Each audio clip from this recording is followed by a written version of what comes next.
राजगढ़ विकास की गिरी नदी के पावन तट पर स्थित 800 साल पुराने सिद्ध मठ ठौड़ नवाड़ में आज से 3 दिवसीय धार्मिक, पारंपरिक और ऐतिहासिक मेला आरंभ हो गया। मेले का शुभारंभ मठ से गुरु गद्दी की पारंपरिक पूजा, हवन यज्ञ और समाधि यात्रा के साथ हुआ। मेले का शुभारंभ कलगीधार ट्रस्ट के सेवादार गुरमेल सिंह द्वारा किया गया और मेला समिति द्वारा उन्हें स्मृति चिन्ह देकर सम्मानित किया गया। इसके बाद समाधि यात्रा मठ से आरंभ होकर गुरु इतवार नाथ जी की समाधि तक निकाली गई, जो कि गिरी नदी के पवित्र तट पर स्थित है। इस यात्रा में राजगढ़ क्षेत्र के साथ साथ शिमला जिले के बलसन क्षेत्र के भी सैकड़ों श्रद्धालु शामिल हुए। भक्तजन वादी यंत्रों की ताल पर जयकारे लगाते हुए समाधि स्थल तक पहुंचे, जहां पूजा अर्चना व झंडा चढ़ाने की रस्म निभाई गई। इसके बाद गुरु इतवार नाथ द्वारा लगाए गए सैकड़ों साल पुराने वट वृक्ष की पूजा की गई। धूना 800 साल से जल रहा है और मठ के सदस्य विजय भारद्वाज के अनुसार यह स्थान जूना अखाड़ा समुदाय से संबंधित है और इसे गुरु इतवार नाथ जी के बलसन क्षेत्र के राजा की सहायता से स्थापित किया गया था। उन्होंने बताया कि सिद्ध बाबा गुरु इतवार नाथ जी की जय, श्रीगुरु महादेव की जय, विजट महाराज की जय, माता ज्वाला की जय। जैसा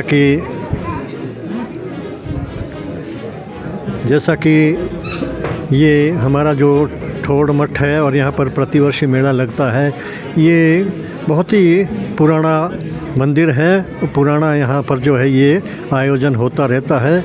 लगभग ये जो है 400 साल पुराना मंदिर है। जब यहाँ पर सिद्ध बाबा इतवार नाथ जी ने अपने प्राणों की आहुति दी थी, जीते में समाधि ली थी, तो तब से लेकर जो है ये यहाँ पर कार्यक्रम चल रहा है।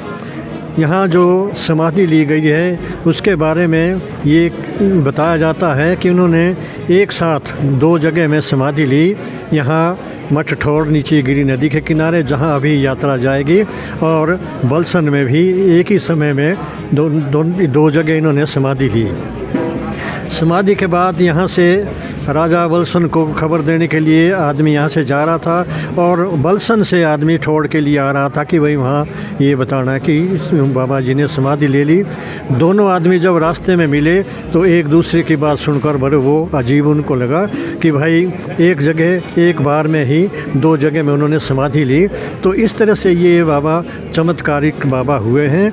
यहाँ पर छाया नहीं होती थी, छाया के लिए जो है, और पानी की भी व्यवस्था नहीं थी। यहाँ गांव के साथ ही नीचे बैठे रहते थे और गृहिणियाँ जो है जो वो नदी से पानी लेकर आती थी।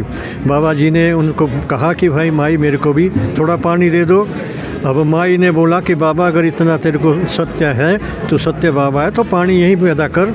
और इसमें उन्होंने जो उनके पास सोटा था वो यहीं गाड़ दिया। उसका आज बड़ोटा बन गया है। सब देखते हैं, बहुत बड़ा बड़ोटा वृक्ष का नाम उसने ले लिया, बट वृक्ष का।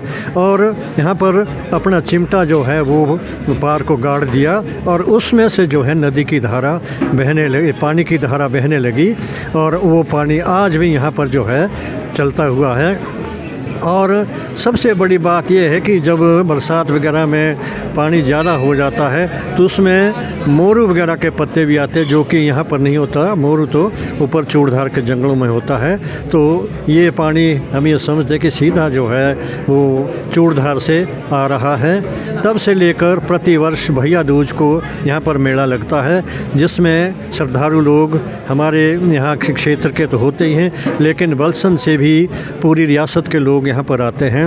और बलसन वालों का तो ये है कि उनके जो भी बाल बच्चे वगैरह होते हैं उनके बाल भी यहीं पर कटवाए जाते हैं। इतना इन लोगों की गुरु महाराज में आस्था है।